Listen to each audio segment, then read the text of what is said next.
بسم اللہ الرحمن الرحیم۔ میں اتنی بیمار اور تھکی ہوئی حالت میں صبح سے کام میں مصروف تھی۔ صبح سویرے اٹھنا میرا معمول تھا۔ جسم میں کمزوری کے باوجود میں نے سردی کے موسم میں گیلے کپڑے دھونے کی ذمہ داری نبھائی تھی۔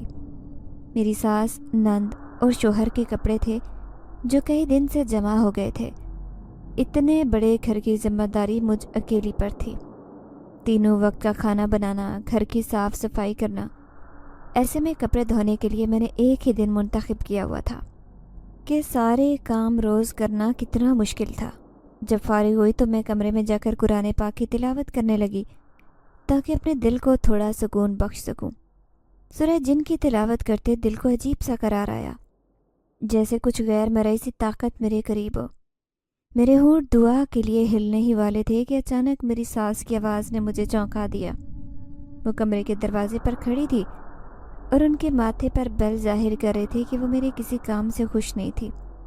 بی بی، تمہارا یہ وظیفہ ختم ہو گیا ہو تو ذرا گھر کی حالت پر بھی نظر ڈال لو، وہ طنزی انداز میں بولی اور میں نے خاموشی سے قرآن بند کیا۔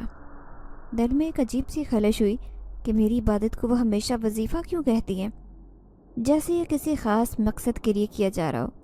میں تو اپنے بکھرے دل کو جوڑنے اور رب سے رابطے کے لیے تلاوت کیا کرتی تھی، مگر وہ میری نیت پر شک کرتی تھی۔ انہیں لگتا تھا کہ میں روزانہ قرآن پاک کی تلاوت اس نیت سے کرتی ہوں کہ ان کے بیٹے کو اپنے قابو میں کر سکوں، حالانکہ وہ تو کبھی میرا نہیں تھا اور نہ کبھی شاید ہوگا۔ میں نے ابھی امید ہی چھوڑ دی تھی کہ میرا شوہر مجھ سے محبت سے بات کرے گا، مجھے عزت اور احترام سے اپنائے گا۔ میرا دل اب پوری طرح سے ٹوٹ چکا تھا۔ میں اپنے میکے بھی واپس نہیں پلٹ سکتی تھی۔ یہی وجہ تھی کہ میں نے اپنا دل قرآن سے لگا لیا تھا، اسی میں سہارا تلاش کرنے لگی تھی۔ دنیا کے سارے غم تو عارضی ہوتے ہیں اور چھوڑ جاتے ہیں، اسی لیے میں نے دین کا دامن تھام لیا۔ آج میری ساس کے لیے خاص اور اہم دن تھا۔ کتنے دن سے وہ اس دن کا انتظار کر رہی تھی۔ اپنے چھوٹے بیٹے کے لیے رشتہ دیکھنے جا رہی تھی اور اپنی ساری بیٹیوں کو دعوت پر بلایا تھا۔ میری تینوں بڑی نندیں شادی شدہ تھی، بلکہ ایک نند کی شادی کو صرف 2 ماہ ہی گزرے تھے۔ باقی 2 بڑی نندوں کی شادی میری شادی سے پہلے ہی ہو چکی تھی۔ میری ساس نے مجھے باہر بلایا، جلدی سے آؤ، کھانے کی تیاری شروع کرو۔ انہوں نے حکم دیا اور میں دعا مانگ کر اٹھ کھڑی ہوئی۔ کچن کی طرف جاتے ہوئے میں نے خود کو سنبھالنے کی کوشش کی، مگر میرے قدم بوجھل تھے۔ میری طبیعت میں عجیب سی بے چینی تھی، لیکن میں نے اسے نظر انداز کر دیا۔ صبح سے ہی جب میں جاگی تھی تو مجھے اپنی طبیعت بخار جیسی معلوم ہو رہی تھی۔ پھر اتنے سارے کپڑے دھوئے تو جیسے میں ایک جھرجھری سی مجھ پر طاری ہو گئی تھی، لیکن پھر بھی مجھے کام تو کرنا ہی تھا، چاہے میری حالت کیسے بھی ہوتی۔ یہاں پر میرے لیے کوئی معافی نہیں تھی۔ اسٹور سے بڑے پتیلے نکالو اور دھو کر صاف کرو، میری ساس نے کچن میں داخل ہوتے ہی اگلا حکم صادر کیا۔ میں خاموشی سے اسٹور روم کی طرف چل پڑی، دل ہی دل میں سوچتے ہوئے کہ سردی کی شدت اور میری کمزوری کے باوجود کبھی بھی کام ختم نہیں ہوتا۔ جیسے ہی میں نے اسٹور کا دروازہ کھولا، ایک موٹا کالا بلّا نہ جانے کہاں سے نکلا اور میرے کندھے پر آ گرا۔ اس کی سرد اور بھاری موجودگی نے مجھے کانپنے پر مجبور کر دیا۔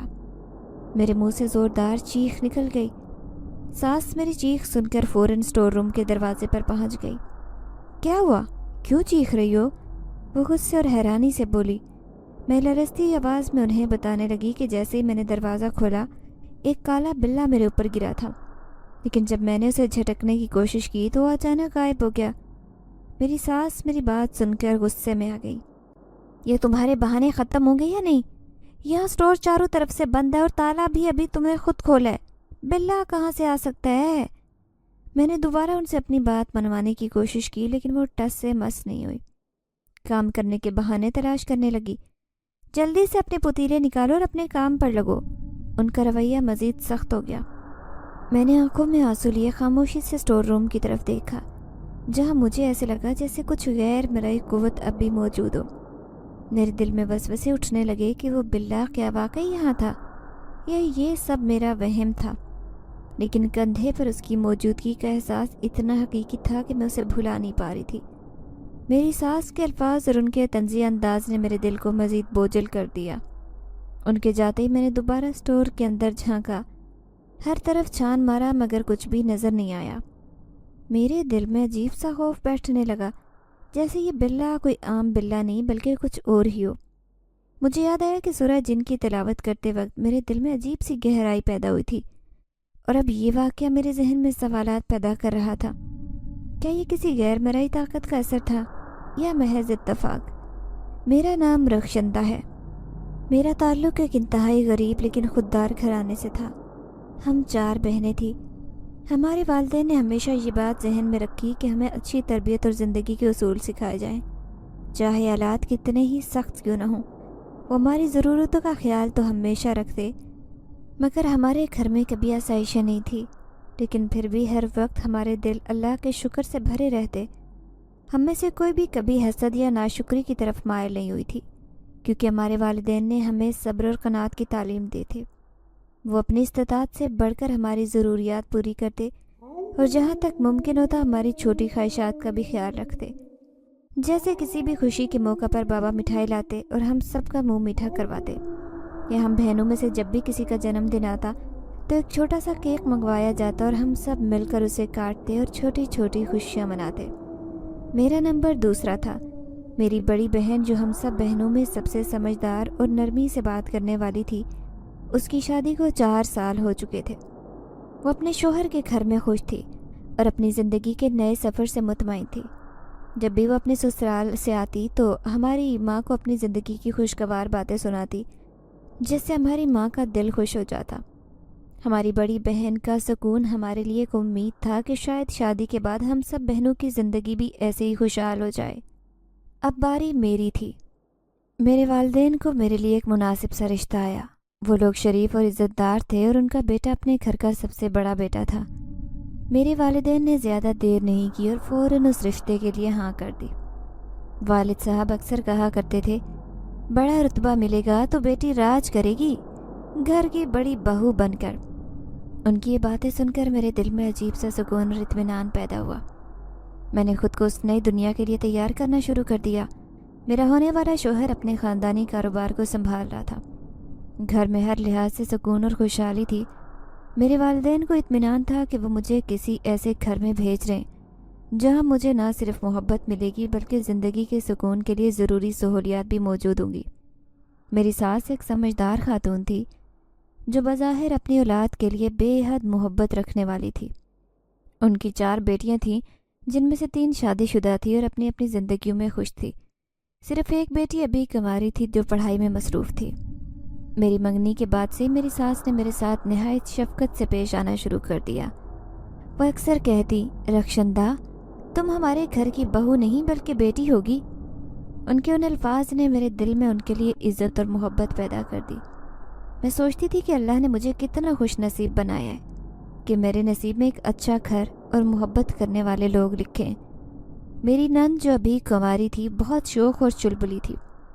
وہ اکثر مجھ سے باتیں کرتی اور کہتی، بھابھی آپ آئیں گی تو ہم دونوں مل کر بہت مزے کریں گے۔ لیکن وقت بڑی ظالم چیز ہے۔ ہر انسان کا اصل چہرہ وقت آنے پر ہی ظاہر ہوتا ہے۔ جب ہم پر کوئی مصیبت آتی ہے تو پتہ چلتا ہے کہ کون ہمارا کتنا اپنا ہے۔ میرے دل میں نئے گھر اور نئی زندگی کے لیے عجیب خوشی اور امید جاگ رہی تھی، لیکن ساتھ ساتھ انجانا سا خوف بھی تھا۔ میں سوچتی کہ کیا میں واقعی اپنی ذمہ داریوں کو اچھے سے نبھا سکوں گی؟ کیا میں ان سب لوگوں کے دل جیت پاؤں گی؟ کیا میرا شوہر واقعی مجھ سے محبت کرے گا جیسے میری ماں کہتی تھی؟ یہ سب سوالات میرے دل میں اکثر گردش کرتے، لیکن میں اپنے رب پر بھروسہ رکھتی کہ جو بھی ہوگا اچھا ہوگا۔ میری شادی کی تیاریاں شروع ہو گئی۔ والد صاحب نے اپنی جمع پونجی نکال کر میرے جہیز کی چیزیں خریدنی شروع کی۔ میری ماں نے دن رات لگا کر میرے لیے کپڑے تیار کیے۔ میری بہنیں بھی ہر لمحہ میرے ساتھ تھی، میری خوشیوں میں شریک۔ میری بڑی بہن نے اپنے ہاتھوں سے میرے لیے خوبصورت دوپٹہ کڑھائی کر کے بنایا۔ شادی کے دنوں وہ ہمارے ساتھ رہنے آئی اور میرے لیے بہت سارے کپڑے بنائے۔ میرے دل میں خوشی کا طوفان تھا، لیکن والدین کی جدائی کا غم بھی کہیں موجود تھا۔ سارے گھر میں خوشیوں کا سامان تھا، ہر کوئی میری خوشیوں کا خیال رکھنے کی پوری کوشش کر رہا تھا۔ میرے والدین نے میری شادی کے لیے اپنی استطاعت سے بڑھ کر تیاری کی۔ یہ دیکھ کر میرا دل ان کے لیے مزید محبت سے بھر گیا۔ میں دعا کرتی تھی کہ میری یہ شادی نہ صرف میرے لیے بلکہ میرے والدین کے لیے بھی باعث فخر بنے۔ آخر وہ دن آ ہی گیا جب میں نے اپنے نئے سفر کا آغاز کیا۔ لیکن کیا یہ سفر واقعی ایسا تھا جیسا میں نے سوچا تھا؟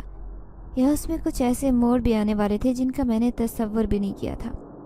شادی کی پہلی رات کا خواب ہر لڑکی کے دل میں بہت حسین ہوتا ہے۔ میں بھی اپنے دل میں خوشیوں کے ہزاروں خواب لے کر اپنی نئی زندگی کے آغاز کے لیے تیار تھی۔ میرے دل میں بہت سی امیدیں تھیں کہ میرا شوہر میری زندگی کا بہترین ساتھی ثابت ہوگا۔ جیسے میرے والدین نے مجھے یقین دلایا، میرے دل میں محبت اور خوشی کے جذبات تھے اور میں نے اس نئی زندگی کے لیے اپنے آپ کو مکمل تیار کر لیا تھا۔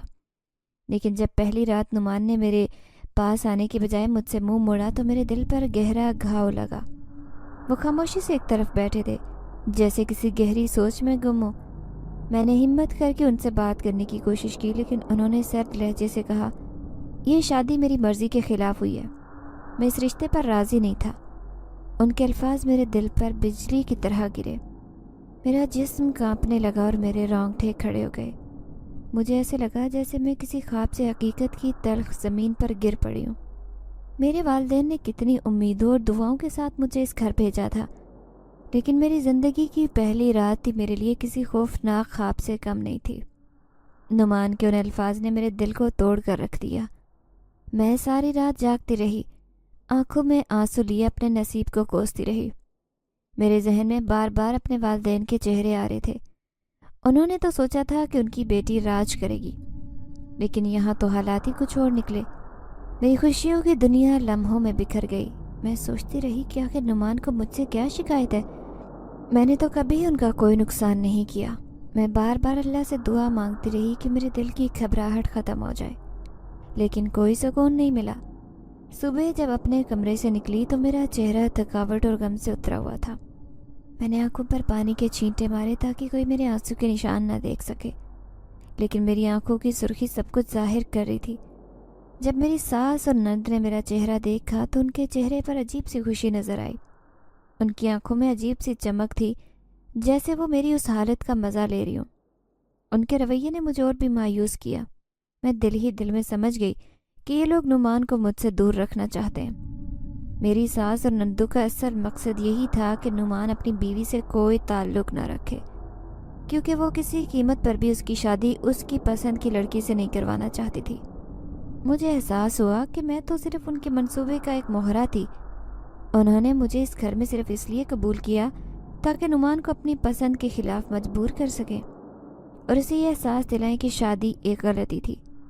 نعمان ایک اور لڑکی کو پسند کرتا تھا اور وہ اس ضد پر تھا کہ اس کی شادی کروائی جائے اس سے، کیونکہ کاروبار کے سارے معاملات نعمان ہی سنبھالتا۔ اسی لیے اس کی ماں نے سوچا کہ وہ اس کی شادی اپنی مرضی سے کرے گی تو نعمان ہمیشہ اپنی بیوی سے دور رہ کر ماں کے زیادہ قریب رہے گا، اور اگر اس کی من چاہی بیوی آ گئی تو وہ ہمیشہ اس کے پلوں سے بنا رہے گا۔ یہی سوچ کر میری ساس نے نعمان کی شادی میرے ساتھ کی تھی۔ ان کے رویے نے مجھے مزید خوفزدہ کر دیا۔ میرا دل چاہتا کہ میں اپنے والدین کے پاس واپس چلی جاؤں اور ان سے کہوں کہ انہوں نے جس خوشیوں کا خواب دیکھا تھا وہ محض ایک دھوکہ تھا، لیکن میں یہ بھی جانتی تھی کہ میرے والدین کے پاس جانے کا مطلب ان کا دل توڑنا ہے۔ انہوں نے اپنی عزت اور ناموس کو داؤ پر لگا کر مجھے اس گھر میں بھیجا تھا۔ میرے لیے ان کی قربانیوں کا احترام کرنا لازم تھا، چاہے میری زندگی کتنی ہی مشکل کیوں نہ ہو۔ لیکن اب مجھ پر واپسی کے دروازے بند تھے، کیونکہ میرے پیچھے میرے والدین کے کندھوں پر میری 2 اور بہنوں کا بھی بوجھ تھا۔ اگر میں واپس چلی جاتی تو شاید یہ داغ میرے دامن سے بھر نہ پاتا اور میری چھوٹی بہنوں کی زندگی بھی خراب ہو جاتی۔ میرے والدین نے پہلی ہی زندگی میں بہت سارے مسائل کا سامنا کیا تھا۔ میں اپنی زندگی کا بوجھ ڈال کر انہیں مزید پریشان نہیں کرنا چاہتی تھی۔ اسی لیے میں نے سوچ لیا کہ اب جیسا بھی ہوگا، جو بھی ہوگا، اسی گھر میں ہوگا اور یہاں سے میرا جنازہ ہی باہر نکلے گا۔ میری ساس نے تو صبح سے ہی کاموں کا ایک لمبا سلسلہ شروع کر دیا۔ بار بار حکم دے رہی تھی کہ یہ کرو، وہ کرو۔ میری نند بھی مجھے بات بات پر طنز کر رہی تھی۔ مجھے ایسا لگا کہ اس گھر میں میری کوئی حیثیت نہیں، میرا وجود محض ایک کام کرنے والی ملازمہ جیسا تھا۔ میری شادی کے شروعاتی دن تھے، لیکن مجھے محسوس ہی نہیں ہو رہا تھا کہ میں ایک نئی نویلی دلہن ہوں۔ مہندی والے ہاتھوں سے میں اس گھر کے جھاڑو پوچھے کر رہی تھی، صاف صفائی کر رہی تھی، کبھی کسی کو پانی پیش کرتی، کبھی کسی کو چائے۔ میں دل میں سوچ رہی تھی کہ اگر میرا شوہر ہی میرے ساتھ نہ کھڑا ہوا ہو تو میں اس گھر میں کیسے رہوں گی۔ میں رات بھر کے ان واقعات اور ان کے رویوں کے بارے میں سوچتی رہتی جو شادی کی رات میرے ساتھ ہوئی، اور دل میں خوف اور غم کی گہری چھاپ پڑتی گئی۔ اب میری زندگی کس طرح سے گزرے گی، یہ سوال ہر لمحہ میرے دل میں اٹھتا رہتا۔ کیا نعمان کبھی مجھے قبول کرے گا؟ کیا میری ساس اور نندیں مجھے اپنی بہو یا بھابھی تسلیم کریں گی، یا میں ہمیشہ اس گھر میں اجنبی کی طرح رہوں گی؟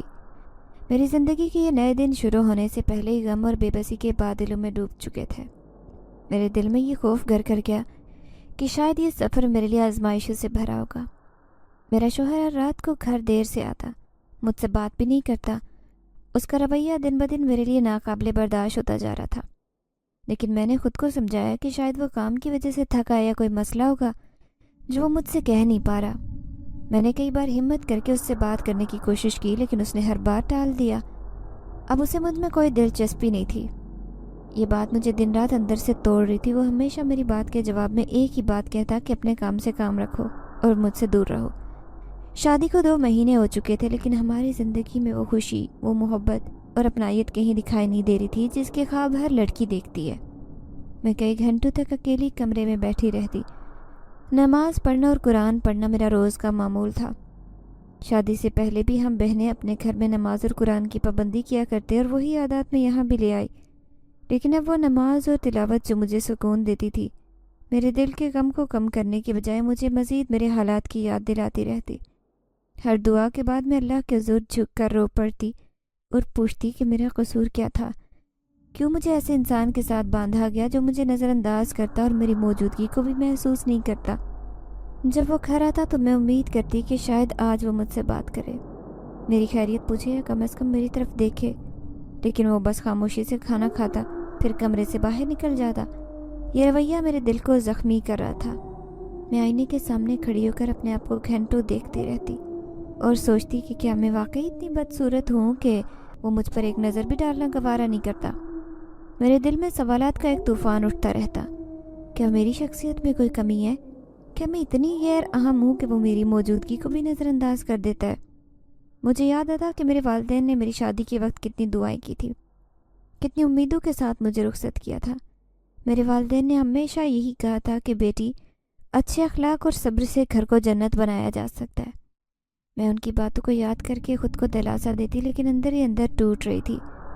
کئی راتیں میں نے جاگ کر گزار دی، آنکھوں میں آنسو لیے اللہ سے مدد مانگتی رہی کہ وہ میرے شوہر کے دل میں میرے لیے محبت ڈال دے۔ میں نے اپنی طرف سے ہر ممکن کوشش کی کہ گھر کے کاموں میں کوئی کمی نہ ہو، کھانے میں کمی نہ ہو، یا میری طرف سے کوئی ایسی بات نہ ہو جس سے وہ ناراض ہو۔ میں نے اپنے آپ کو پہلے سے زیادہ سنوارنا شروع کر دیا، ہر وقت صاف ستھری اور تیار رہنے لگی تاکہ شاید وہ میری طرف دیکھ لے اور میرا دل خوش ہو جائے، لیکن ہر کوشش بے سود ثابت ہوئی۔ وہ مجھ سے کتراتا رہا اور میرا دل دن بدن مایوسی کے اندھیروں میں ڈوبتا رہا۔ میری ساس اور نندیں بھی میرے لیے کوئی آسانی پیدا کرنے کی بجائے میری تکالیف میں اضافہ کرتی رہیں۔ وہ ہر وقت مجھ پر تنقید کرتی، کبھی میرے کھانا پکانے کے طریقے پر تو کبھی میرے گھر کے کام کرنے پر۔ وہ کہتی تھی کہ یہ لڑکی تو نعمان کے قابل ہی نہیں ہے۔ ان کی یہ الفاظ میرے دل پر گہرے زخم لگاتے، لیکن میں چپ چاپ سب کچھ برداشت کرتی۔ میں یہ بات کسی کو نہیں بتا سکتی تھی، نہ اپنے والدین کو نہ کسی اور کو۔ مجھے ڈر تھا کہ اگر میں نے اپنی حالت کا ذکر کیا تو میرے والدین کا دل ٹوٹ جائے گا، وہ اپنی بے بسی پر افسوس کریں گے۔ اسی لیے میں نے اپنے والدین سے ملنا جلنا کم کر دیا اور ان سے یہی کہا کہ نعمان میرا خیال رکھتے ہیں، مجھے کہیں بھی جانے نہیں دیتے تاکہ میں ہر وقت ان کے سامنے بیٹھی رہوں۔ انہیں میرے بغیر جینے کی عادت ہی نہیں ہے، حالانکہ ایسا کچھ بھی نہیں تھا۔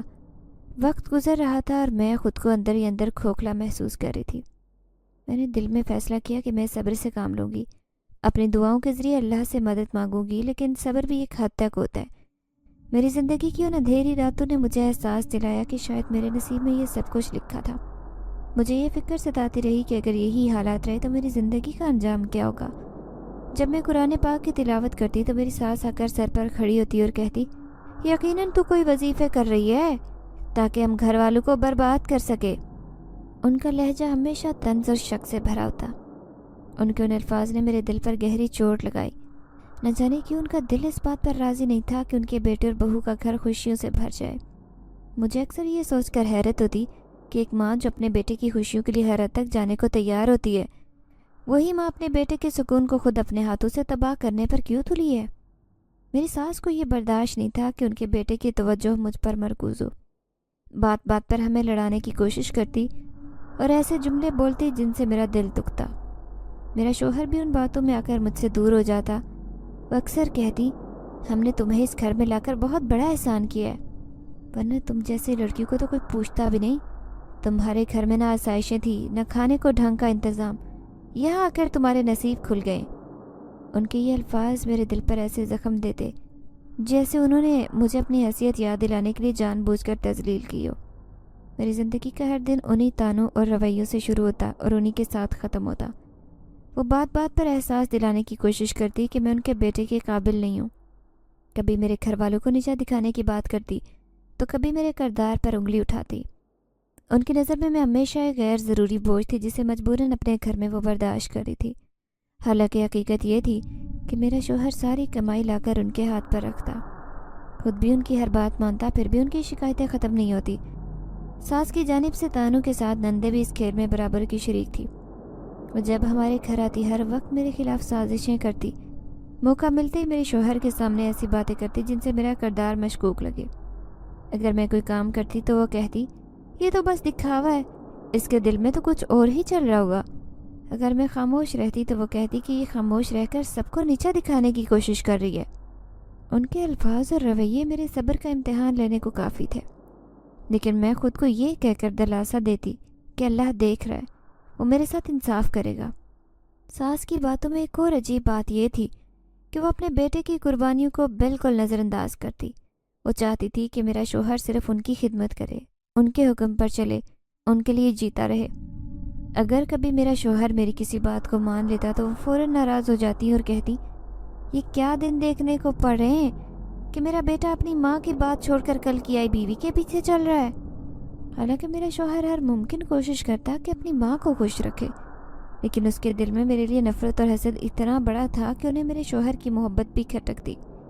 میں اکثر راتوں کو جاگ کر سوچتی کہ آخر میں نے ایسا کیا گناہ کیا جو مجھے اس طرح کے رویے کا سامنا کرنا پڑ رہا ہے۔ کیا صرف یہ بات کہ میں ایک متوسط گھرانے سے آئی ہوں؟ میرا سب سے بڑا جرم کیا ہے؟ کیا ساس اور نندوں کے دل میں میرے لیے تھوڑی سی بھی ہمدردی یا محبت کی جگہ نہیں؟ میں نے اللہ سے دعائیں مانگنا شروع کر دی کہ میرے لیے آزمائش سے نکلنے کا کوئی راستہ نکالے، لیکن وقت کے ساتھ ساتھ میرے حالات میں کوئی بہتری نہیں آ رہی تھی۔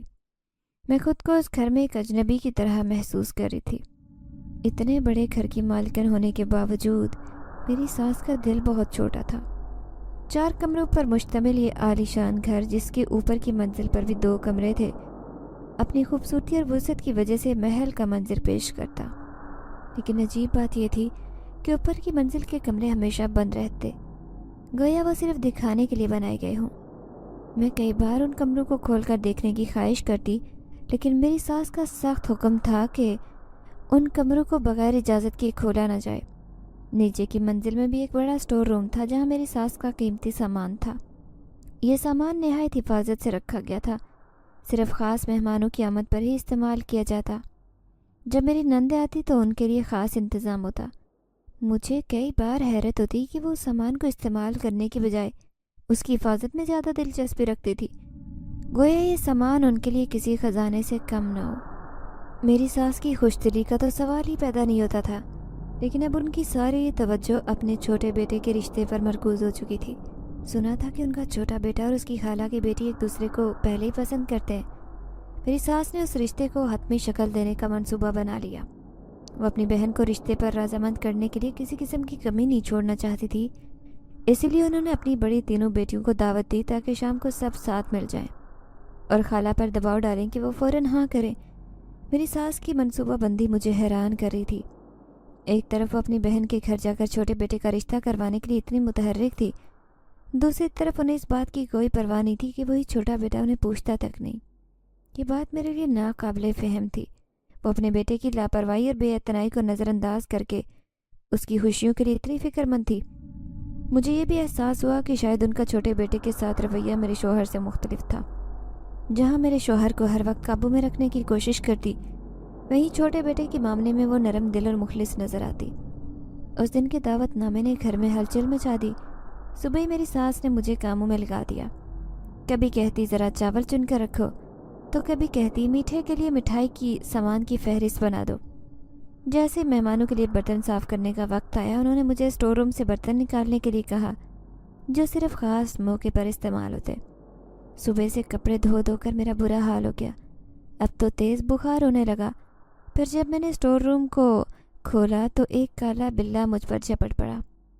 اس نے مجھے ڈرا دیا۔ میں پھر اپنے کاموں میں مصروف ہو گئی۔ شام تک گھر کا ماحول بدل چکا تھا۔ بڑی بیٹیاں آ چکی تھی، گھر میں کہہ کے گھونج رہے تھے، لیکن ان سب کی ہنسی مذاق میں مجھے اپنے لیے سرد مہری اور طنز محسوس ہوا۔ واپس میں باتیں کر رہی تھی کہ کیسے وہ خالہ کو جلدی رضامند کر لیں گی، لیکن کسی نے مجھ سے پوچھنے کی زحمت نہیں کی کہ دن بھر کے کاموں کے بعد تھکی ہوں یا نہیں۔ ان کے رویے نے میرے دل میں عجیب سی بے چینی پیدا کر دی، لیکن میں چپ چاپ کام میں مصروف رہی، اس امید میں کہ شاید اللہ میری محنت کا صلہ کسی دن دے گا۔ سب لوگ رشتہ دیکھنے کے لیے تیار ہو کر نکل رہے تھے۔ میری ساس نے جاتے ہوئے میری طرف کا رخ کر کے کہا، تم اپنے ہی گھر رکو، وہاں تمہارا کیا کام؟ ان کے لہجے میں موجود سرد مہری اور طنز نے میرے دل کو جیسے توڑ کر رکھ دیا۔ میرے شوہر جو ہمیشہ خاموش رہتے، اس وقت بھی ایک لفظ نہیں بولے۔ انہوں نے میری طرف دیکھنے کی بھی زحمت نہیں کی، بس اپنی ماں کے پیچھے چل پڑے۔ میرا دل مایوسی اور تنہائی کے احساس سے بوجھل ہو گیا۔ ساس اپنے چھوٹے بیٹے اور بیٹیوں کے ساتھ خوشی خوشی اپنی بہن کے گھر چلی گئی اور میں گھر میں بالکل اکیلی رہ گئی۔ میرے جسم میں بخار کی شدت بڑھ رہی تھی۔ دن بھر کے کاموں کے بعد مزید طبیعت خراب ہوتی محسوس ہوئی۔ دن کے وقت میں نے ڈھیر سارے کپڑے دھوئے تھے، پھر سب کے لیے کھانے کا بندوبست کیا۔ پورا دن کام کرتے گزر گیا اور اب یہ بخار میری توانائی کو چوس رہا تھا۔ میرا دل چاہ رہا تھا کہ میں بستر پر لیٹ جاؤں اور تھوڑا سا سکون حاصل کروں، لیکن تنہائی اور ساس کے طنز بھرے الفاظ میرے ذہن پر بوجھ بنے ہوئے تھے۔ میں نے سوچا کہ کچھ دیر کے لیے کمرے میں جا کر قرآن کی تلاوت کر لوں تاکہ دل کو سکون ملے۔ جیسے ہی تلاوت کر رہی تھی، اچانک میرے ذہن میں اسٹور روم کا خیال آیا۔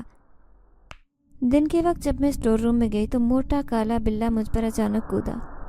یہ بات میرے لیے الجھن پیدا کر رہی تھی کہ اسٹور روم تو کئی دن سے بند تھا، وہاں جانے کا کوئی راستہ بھی نہیں تھا، تو وہ بلّا کیسے داخل ہوا؟ میں نے خود اسٹور روم کا تالا کھولا جو کئی دن سے بند تھا، کیونکہ میری ساس کو مٹی سے الرجی تھی اور وہ اسے کھولنے کی زحمت کبھی نہیں کرتی۔ جب بھی اسٹور روم کا کوئی کام آتا وہ چابیاں مجھے دیتی اور کام سمجھاتی۔ آج گھر میں کوئی موجود نہیں تھا۔ میری طبیعت خراب ہونے کے باوجود دل بے چین تھا۔ میں نے سوچا کہ شاید چھت پر جانے سے دل کا بوجھ ہلکا ہو۔ میری ساس نے ہمیشہ مجھے چھت پر جانے سے منع کیا اور شادی کے بعد آج تک میں نے چھت نہیں دیکھی تھی۔ آج موقع غنیمت جانا کیونکہ چابیاں میرے پاس تھی اور دل بھی اداس تھا۔ میں نے زنگالود تالا کھولا جو کافی مشکل سے کھلا۔ جیسے ہی اوپر پہنچی ایک سرد جھونکے نے میرا استقبال کیا۔ چھت پر پہنچ کر پہلی بار میں نے عجیب و غریب سکون محسوس کیا، لیکن اس سکون میں ایک عجیب سا خوف بھی شامل تھا۔ میں چھت کا جائزہ لینے لگی تو میرے قدم جیسے رک گئے۔ سامنے والی چھت پر ایک لڑکا کھڑا تھا۔ اس کے چہرے پر ہلکی داڑھی تھی اور کالا لباس پہنے تھا۔ اس کے چہرے پر پوری سرار مسکراہٹ تھی اور اس کی سبز آنکھیں چمک رہی تھی، گویا وہ میری طرف دیکھ کر کچھ کہنا چاہتا ہو۔ عجیب بات یہ تھی کہ اس کی آنکھیں ہو بہو اس کالے بلے سے مشابہت رکھتی جو اس وقت اسٹور روم میں دکھائی دیا تھا۔ میرے دل میں عجیب خیالات آنے لگے۔ پہلے تو میں نے اسے نظر انداز کرنے کی کوشش کی اور ٹہرنے لگی، مگر وہ مسلسل مجھے دیکھ رہا تھا۔ مجھے ایسے لگا جیسے وہ میری موجودگی کا انتظار کر رہا ہو۔ اس کے انداز میں ایک عجیب کشش تھی، لیکن ساتھ خوفناک پہلو بھی تھا۔ میں نے نظریں پھیرنے کی کوشش کی، لیکن دل کے کسی گوشے میں عجیب بے چینی محسوس ہوئی۔ چھت پر چلتے ایسے لگا جیسے یہ جگہ برسوں سے خاموش اور ویران ہو۔ دیواروں پر جگہ جگہ کائی جمی تھی اور چھت کا فرش زنگ سے بھرا تھا۔ میں نے دیوار کے پاس کھڑے ہو کر ارد گرد کا جائزہ لیا اور سامنے والی چھت پر دیکھا، وہ لڑکا اب بھی کھڑا تھا۔ اس نے ایک بار پھر مسکرا کر مجھے دیکھا۔ میرے دل کی دھڑکنیں تیز ہو گئی، میرے قدم جیسے منجمد ہو گئے۔ میں نے خود کو تسلی دی کہ یہ میرا وہم ہو سکتا ہے اور دعا کرنے لگی کہ اللہ مجھے ہر قسم کی آزمائش سے محفوظ رکھے، لیکن اندرونی طور پر میں ایک عجیب خوف محسوس کر رہی تھی۔ چھت پر سرد ہوا چل رہی تھی، آسمان پر بادل چھائے تھے۔ یہ منظر دل کو خوش کرنے کے بجائے خوف پیدا کر رہا تھا۔ نہیں معلوم کہ یہ سب کچھ میرے ساتھ کیوں ہو رہا ہے، لیکن اس لمحے میں نے خود کو تنہا محسوس کیا۔ اس کی نظروں کی تپش سے پریشان ہو کر چھت سے نیچے جانے کے لیے مڑنے والی تھی کہ اچانک اس نے میرا نام پکارا، رخشندہ، رکو! ایک اجنبی شخص میرا نام کیسے جانتا ہے؟ میرے قدم وہیں جم گئے، دل تیزی سے دھڑکنے لگا، میرے ذہن میں سوالات کا طوفان امٹ آیا۔ میں رک تو گئی لیکن پلٹ کر اس کی طرف دیکھنے کی ہمت نہیں کر سکی۔ اس نے دوبارہ آواز دی، رخشندہ، میں جانتا ہوں تم کس پریشانی میں مبتلا ہو۔ یہ الفاظ سنتے ہی میرے دل کی دھڑکن تیز ہو گئی۔ یہ کون ہو سکتا ہے؟ اسے میرے حالات کا کیسے علم ہو سکتا ہے؟ نہ چاہتے ہوئے بھی میں مڑ گئی۔ اس کی سبز آنکھوں میں ایک چمک تھی جو کسی طلسمی راز کی مانند تھی۔ میں نے ڈرتے ڈرتے کہا، کون ہو تم اور میرا نام کیسے جانتے ہو؟ وہ ایک لمحے کے لیے خاموش رہا، پھر آہستہ سے بولا، رخشندہ، میں وہ جو تمہاری زندگی کی حقیقتوں کو تم سے بہتر جانتا ہوں۔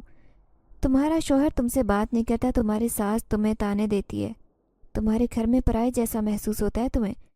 تم اپنی زندگی میں ہمیشہ دوسروں کی خوشیوں کے لیے قربانی دیتی ہو، لیکن بدلے میں تمہیں کیا ملا؟ یہ سن کر میری آنکھیں نم ہو گئی۔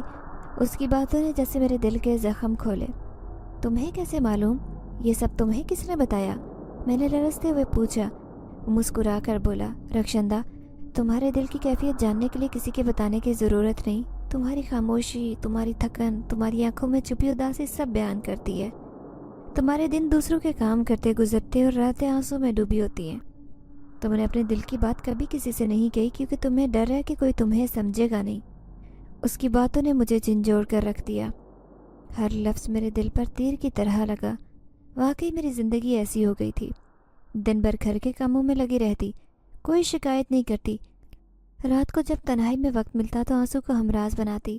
شوہر کی بے رخی، ساس کی تلخیاں، نندوں کی طنزیہ باتیں میری زندگی کا معمول تھی۔ میں سوچتی کہ کیا یہ سب میرا نصیب ہے یا پھر اللہ نے میری آزمائش کے لیے یہ حالات پیدا کیے۔ وہ پھر بولا، تمہیں اپنی ذات کی قدر کرنی ہوگی، اپنے لیے جینا سیکھنا ہوگا۔ یہ دنیا تمہیں اتنی عزت دے گی جتنی اپنے آپ کو دو گی۔ میں تمہارے دل کا درد سمجھ سکتا ہوں، تم چاہو تو تمہاری مدد کر سکتا ہوں۔ مجھے اس کی باتوں میں عجیب سچائی کا احساس ہوا، لیکن خوف بھی تھا۔ تمہیں میری زندگی کے بارے میں اتنا سب کیسے معلوم؟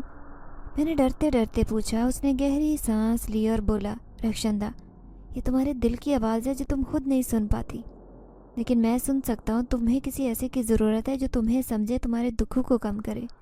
میں الجھن میں پڑ گئی۔ وہ اجنبی ہونے کے باوجود میری حقیقتوں کو کیسے جانتا تھا؟ سمجھ نہیں آ رہا تھا کہ اس پر بھروسہ کروں یا نظر انداز کروں۔ اس کی آنکھوں میں ہمدردی اور اعتماد تھا جو مجھے اپنی طرف کھینچ رہا تھا۔ ابھی دیر ہو رہی ہے، مجھے نیچے جانا چاہیے، میں نے دھیمی آواز میں کہا۔ وہ مسکرایا اور بولا، اگلی بار آنا، ہم بات کریں گے، شاید یہ باتیں تمہیں سکون دیں۔ میں خاموشی سے نیچے جانے لگی، لیکن اس کے الفاظ میرے دل و دماغ میں کھونج رہے تھے۔ نیچے پہنچ کر دروازہ بند کیا، لیکن میرا دل کشمکش میں تھا۔ کیا وہ واقعی میری مدد کر سکتا ہے یا یہ محض اتفاق ہے؟ میرے ذہن میں ہزاروں سوالات تھے، لیکن دل میں سکون تھا۔ شاید اگلی بار اس سے بات کر کے اپنے دل کا بوجھ ہلکا کر سکوں۔ جب میں نیچے جانے کے لیے قدم بڑھا رہی تھی تو دل میں عجیب ہلچل محسوس ہوئی۔ وہ اجنبی میرے حالات کیسے جانتا تھا؟ اس کی باتیں میرے دل کی گہرائیوں میں اتر رہی تھی۔ میں نیچے جا رہی تھی، لیکن ذہن میں الفاظ کھونج رہے تھے، رخشندہ، تمہیں اپنی ذات کی قدر کرنی ہوگی۔ یہ بات بار بار میرے دل و دماغ پر نقش ہو رہی تھی۔ گھر آ کر میں نے دروازہ بند کیا اور بستر پر بیٹھ گئی۔ میرا دماغ خالی محسوس ہو رہا تھا۔ میں نے قرآن پاک کا نسخہ ایک بار پھر کھولا، لیکن وہ الفاظ میرے دھیان کو منتشر کر رہے تھے۔ میرے دل نے کہا، شاید وہ سچ بول رہا ہے۔ میں نے واقعی کبھی اپنی ذات کی قدر نہیں کی۔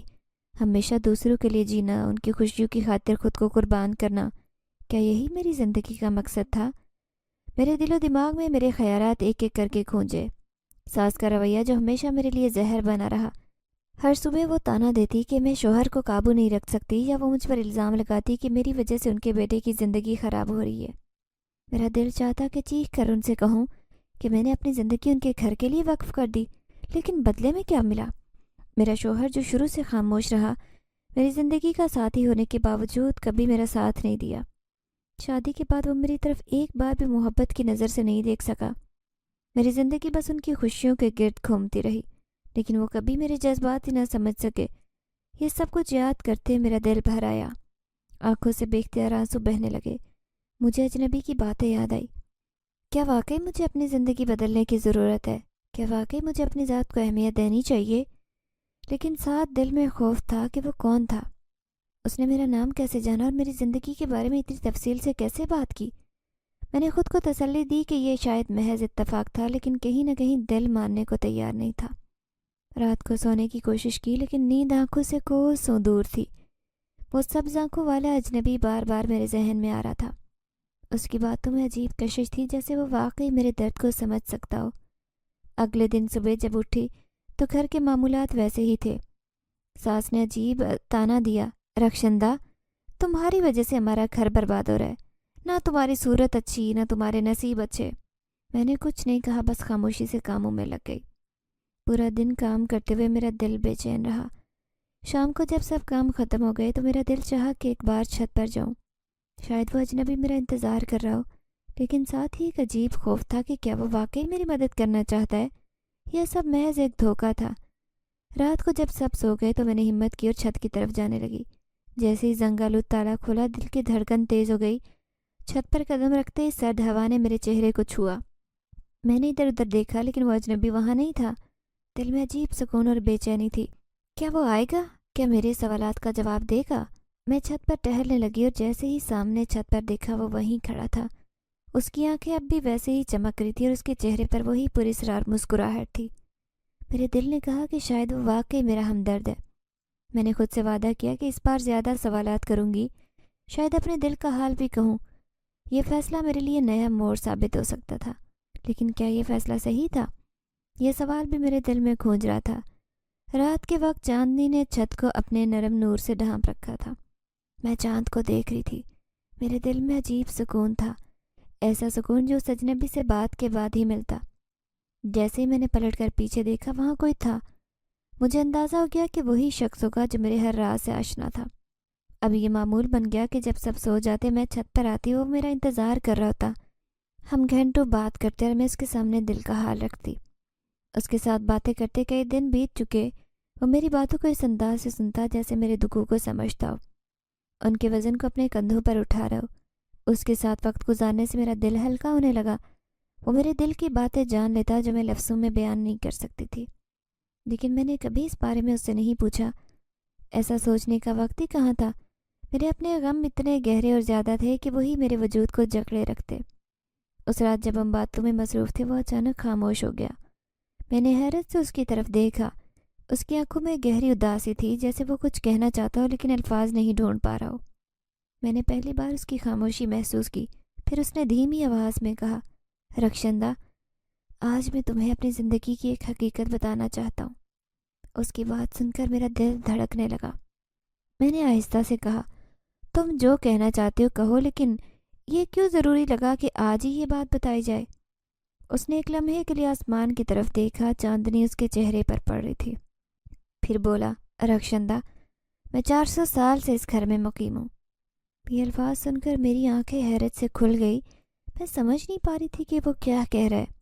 میں نے دھیمی آواز سے کہا، 400 سال؟ یہ تم کیا کہہ رہے ہو؟ اس نے میری حیرانی کو محسوس کیا اور مسکراتے ہوئے بولا، رخشندہ، میں انسان نہیں ہوں، میرا تعلق جنات کی دنیا سے ہے، لیکن میں یہاں مرضی سے نہیں ہوں، بلکہ میں ایک قید میں تھا جس نے مجھے اس جگہ باندھ کر رکھا تھا۔ یہ سن کر میرے دل میں خوف کی لہر دوڑ گئی، لیکن ساتھ تجسس بھی پیدا ہوا۔ میں نے کانپتے لہجے میں پوچھا، قید؟ کیسی قید؟ اور تم میرے ساتھ بات کیوں کرتے ہو؟ اس نے گہری سانس لی اور بولا، رخشندہ، تمہارے دل کی پاکیزگی اور درد نے تمہاری طرف کھینچا۔ تم روزانہ سورہ جن کی تلاوت کرتی ہو، جس کی وجہ سے میری قید اور سزا میں کمی ہوئی۔ میں نے تمہارے دکھوں کو محسوس کیا اور تمہارے قریب آیا۔ میں تمہارے ساتھ باتیں کر کے دل کا بوجھ ہلکا کرتا ہوں، کیونکہ تمہاری تلاوت کرنے کی وجہ سے میری طاقت واپس مل رہی ہے۔ اب میں روپ بدل سکتا ہوں، جلدی اس سب قید سے آزاد ہو جاؤں گا۔ تم نہیں جانتی تم نے مجھ پر کتنا بڑا احسان کیا۔ ہم جنات کا ایک اصول ہے کہ ہمیں وہاں پر قید کیا جاتا ہے جہاں نماز اور قرآن کا ذکر نہیں ہوتا۔ تم سے پہلے اس گھر میں یہ سب نہیں ہوتا تھا، لیکن جب سے تم اس گھر میں آئی ہو تو تم نے سورہ جن کی تلاوت کرنا شروع کی، 5 وقت نماز کی پابندی کی۔ تمہارا دل بے حد نرم تھا، جس کی وجہ سے میری سزا میں کمی ہوتی گئی۔ مجھے اتنی آزادی ملی کہ میں ان 2 کمروں کے بغیر بھی روپ بدل کر کسی دوسرے کمرے میں جا سکتا تھا، لیکن میں گھر سے باہر نہیں نکل سکتا۔ آہستہ آہستہ مجھے میری طاقتیں واپس مل جائیں گی، اور میں تمہیں یقین دلاتا ہوں کہ میں تمہارا ساتھ دوں گا، تمہارے غموں کا مداوع کروں گا۔ اس کی باتیں سن کر میری آنکھیں نم ہو گئی۔ میں نے دھیمی آواز میں کہا، لیکن تم نے مجھے یہ سب کچھ پہلے کیوں نہیں بتایا؟ وہ مسکرا کر بولا، رخشندہ، میں تمہیں ڈرانا نہیں چاہتا تھا۔ میں نے تمہارے ساتھ بات کر کے یہ جانا کہ تمہیں صرف ایک ہمراز کی ضرورت ہے۔ تمہارے دل کے زخم گہرے ہیں اور تمہیں کوئی ایسا چاہیے تھا جو تمہیں سمجھے، جو تمہاری بات سنے اور تمہیں تسلی دے۔ میں خاموش ہو گئی۔ اس کی باتوں میں سچائی تھی لیکن ساتھ ہی خوف کا احساس بھی تھا۔ وہ میرے قریب آیا اور بولا، رخشندہ، تمہیں مجھ سے ڈرنے کی ضرورت نہیں ہے۔ میں نے تمہارے ساتھ کبھی کوئی غلطی نہیں کی اور نہ ہی کروں گا، لیکن یہ سچ تھا جو میں تم سے چھپا نہیں سکتا تھا۔ اس رات میں نے بہت کچھ سوچا۔ وہ ایک جن تھا لیکن اس کی باتوں میں ہمدردی اور سچائی تھی۔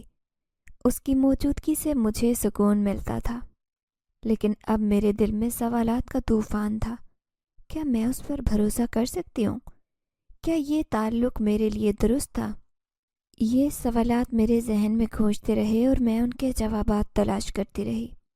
اس نے مجھے سورہ جن پڑھنے کی ایک تعداد بتائی۔ میں تہجد کے بعد روزانہ اس وظیفے پر عمل کرنے لگی۔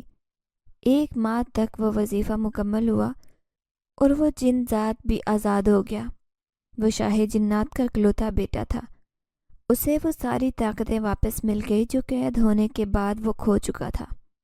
اس نے اپنی طاقت سے میرے شوہر کا دل میری طرف مائل کر دیا۔ میری ساس بھی میری عزت کرنے لگی۔ مجھے اس گھر کی بڑی بہو کا رتبہ حاصل ہو گیا تھا۔ میں نے دیور کی شادی میں بھی بڑھ چڑھ کر حصہ لیا اور جن زادے نے کچھ الفاظ میرے بازو پر لکھے، جس کے بعد میری شخصیت میں وہ بات پیدا ہوئی کہ جو بھی میرے سامنے آتا وہ میرا اسیر بن جاتا۔ میں اب ایک انتہائی خوشگوار زندگی بسر کرنے لگی تھی اور اس سب کے لیے میں اس جن زادے کی دل سے شکر گزار تھی۔ ناظرین، اگر آپ کو آج کی یہ کہانی اچھی لگی ہو تو ویڈیو کو لائک ضرور کریں۔ اگر آپ کو ایسی دہشت ناک، دل کو جکڑ دینے والی کہانیاں پسند ہیں تو ایسی ایک کہانی روزانہ سننے کے لیے ہمارے چینل کو سبسکرائب کریں۔ اجازت چاہتے ہیں، اللہ حافظ۔